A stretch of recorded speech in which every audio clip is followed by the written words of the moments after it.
তোমরা তো জানোই যে ধুরন্ধর সিনেমা করার পরে অক্ষয় খান্নার ক্রেজ মার্কেটে অনেকটাই বেড়েছে। তো স্বভাবতই সে দৃশ্যম 3 এর জন্যে তার যে পারিশ্রমিক সেটা অনেকটা বাড়িয়ে দিয়েছিল, প্রায় 20-25 কোটি টাকা মতো।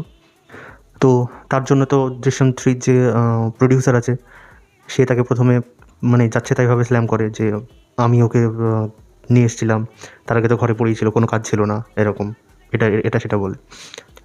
তো এখন আবার দৃশ্যম 3 যে ডাইরেক্টর আছে সেও বাইরে এসে বলছে যে অক্ষয় খান্না যেন আদার প্ল্যানেটে বসবাস করে, সে অন্য কিছুই ভাবছে। হয়তো তার আশেপাশে যারা আছে তারা ওকে এরকম বুঝিয়েছে যে সে এখন বিশাল বড় সুপারস্টার, ও হ্যান ত্যান।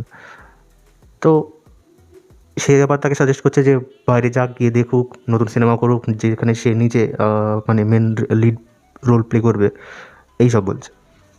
তো ভাই, কেউ যদি কোনো হিট দেয় তারপরে সে তার পারিশ্রমিক বাড়াবে, এটা তো স্বাভাবিকই। সারা জীবন তো সে একই টাকাতে কাজ করবে না, না? এখানে আবার কোথা থেকে এথিক্স নিয়ে সব চলে আসছে?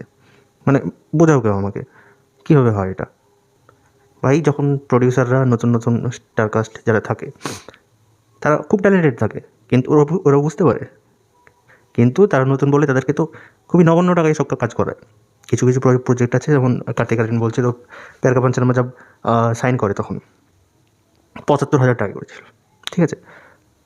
তাহলে তখন ওদের মোরাল এথিক্স কোথায় যায়? আই থিঙ্ক অক্ষয় খান্না যে ডিসিশনটা নিয়েছে সেটা একদম স্পট অন। বাদ বাকি যদি তোমাদের কোনো ডিফারেন্ট পার্সপেক্টিভ থাকে এ ব্যাপারে, তো অবশ্যই কমেন্টে তোমরা জানিও। Thank you.